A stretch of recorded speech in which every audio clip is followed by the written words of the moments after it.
a Laura, que é, naquele momento a gente já sabia praticamente quem ia ser a campeã olímpica, né? Diante do histórico que ela tem de corrida, é um atleta que larga em 13º, 14º e às vezes vai para o pódio.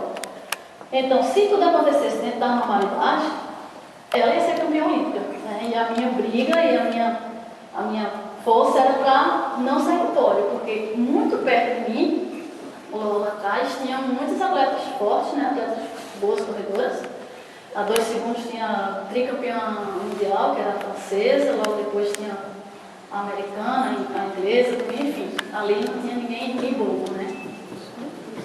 E eu consegui fazer, eu atribuo o treinamento, né, que foi muito bem feito e tudo, mas acho que psicologicamente também eu estava muito bem, estava num dia muito bom, porque imagine você largar numa Olimpíada, o dia que você pode realizar o sonho da sua vida para tirar, depois de correr, cansada, nervosa, e você tem que acertar. Primeira série eu acertei 5 tiros já, 5 acertos, eu acho que eu errei 2 tiros, 2 ou 3 tiros na prova.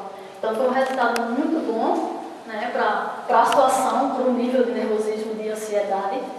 E corri muito bem também. Se nós pegarmos a corrida pura do combinado, né, que antes eram 3 voltas de 1000, hoje são 4.800, foi uma mudança desse ano, mas na Olimpíada com 3 voltas de 1000, em 3 quilômetros, em menos de um ano, foram quase 30 segundos que eu corri melhor.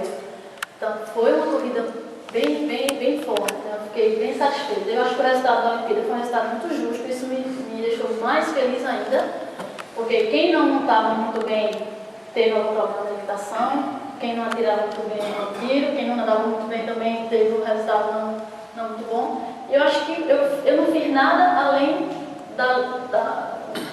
do esperado. Nada. Nós não esperávamos, por exemplo, 30 toques na esgrima. Eu fiz era mais ou menos o que eu estava em condição de fazer, era mais ou menos o que estava dentro das minhas possibilidades. Né? Em casa, né, muito bem representar o Brasil e com a certeza que eu vou para buscar a medalha. Se eu vou trazer, eu não sei, mas que eu vou buscar, eu vou treinar praticando também. Então,